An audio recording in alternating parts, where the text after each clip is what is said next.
tous, on se retrouve aujourd'hui pour la lettre 51.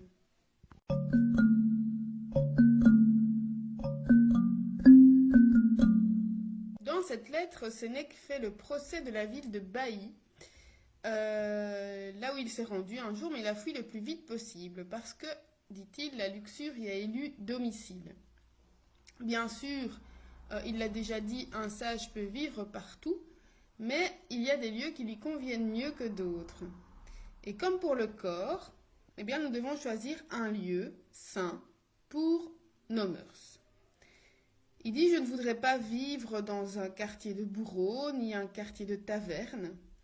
Est-ce que c'est bien nécessaire de voir des gens ivres, des orgies, toutes les folies du plaisir qui s'affichent lorsqu'il est détaché des lois? Il faut fuir, et aussi loin qu'on le peut.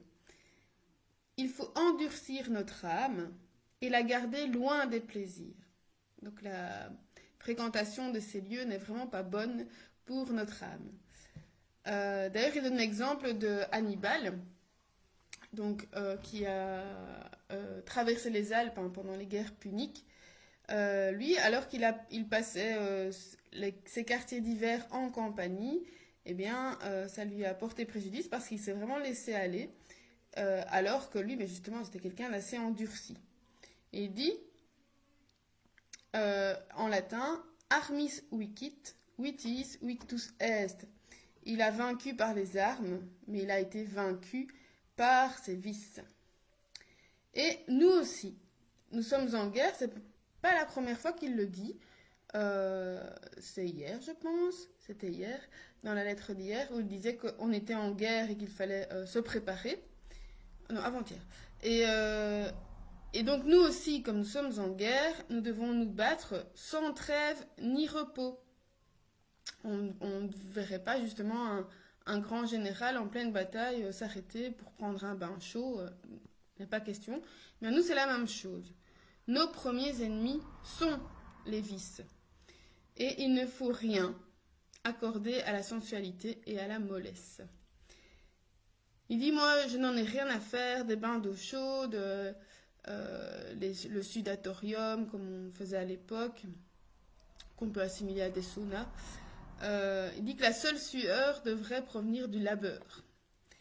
La fortune me fait la guerre, c'est elle qui me fait la guerre, donc le sort, et je ne veux pas être sous sa dominance. Il ne faut pas, et il le répète, laisser l'âme s'amollir. C'est d'ailleurs la phrase que j'ai retenue pour la troisième partie. Si je cède au plaisir, alors ça veut dire que je cède à la douleur, à la fatigue, à la pauvreté, à l'ambition, à la colère. C'est vraiment la porte ouverte à tout. Donc il faut vraiment rester le plus possible à l'écart. Et je serai tiraillé entre toutes ces passions. Il faut être libre et esclave d'aucun objet. Je serai plus fort, d'ailleurs dans ce cas-là, je serai plus fort que la fortune, parce que je ne posséderai rien, et que j'ai à ma disposition la mort si jamais ma situation est trop difficile. Et donc il faut choisir des lieux austères.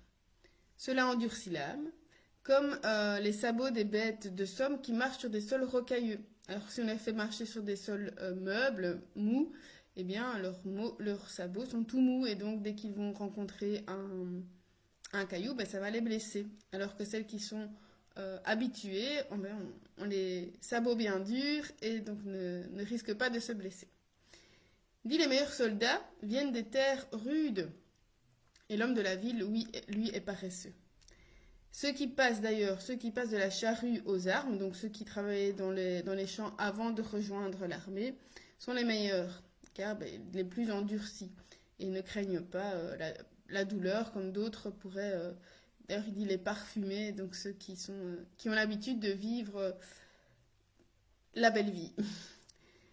Et l'austère discipline d'un lieu affermit le caractère et dispose aux grandes entreprises.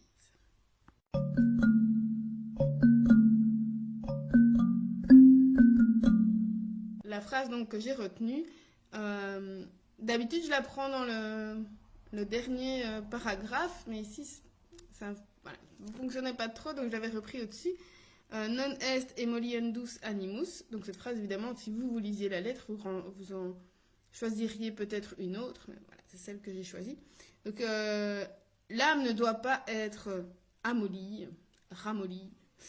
Et il dit, Lucilius, rejette de ton cœur tous les sentiments mauvais. Et si ce n'est pas possible, alors il faut te l'arracher. Chasse les plaisirs et tiens-les pour tes pires ennemis. Comme ceux, alors ici j'ai fait une petite recherche, si vous pouvez m'aider, parce que moi je n'ai pas trouvé, enfin, j'ai pas eu beaucoup de temps, mais voilà. Il dit comme ceux que les Égyptiens, donc que les brigands, que les Égyptiens appellent filettes, filetas, des bandits qui nous embrassent pour ensuite nous étouffer. Donc certainement voilà que sous des abords sympathiques, en fait, c'est un piège. Donc si vous en connaissez plus, j'aurais pu rechercher un peu plus, mais je n'ai pas eu beaucoup le temps. Donc voilà. Il dit sous des abords doux, ben, les passions en fait elles sont là pour nous faire du mal. Donc tiens-toi à l'écart de ça, ne fréquente pas les lieux réputés pour la débauche et choisis des retraites calmes, sereines, sans tout ça autour, puisque une fois qu'on aura, si on laisse la porte ouverte, ben, voilà, tous les vices vont s'y engouffrer. Ça me faisait penser à deux choses. Alors, c'est venu ici en parlant. La première chose, c'est les lieux rudes, donc ceux qui travaillent donc, à la charrue, qui sont les plus endurcis.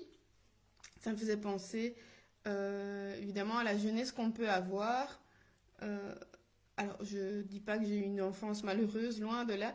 Mais j'ai travaillé beaucoup parce que mon papa était fermier et avec mon frère et moi, on a beaucoup travaillé dans la ferme. Et donc, dès qu'on rentrait de l'école, ben, on allait porter des seaux et aller faire les travaux de la ferme.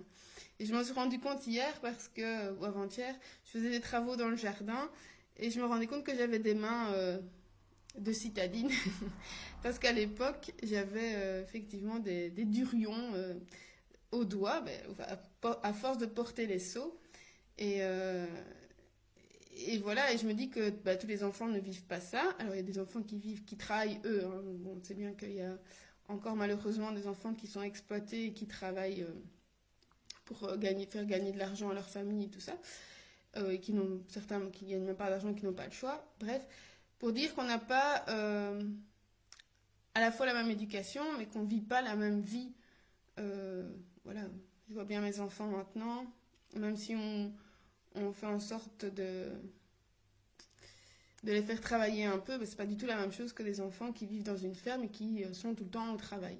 Et je pense que ça doit endurcir à la fois le corps, mais aussi le caractère.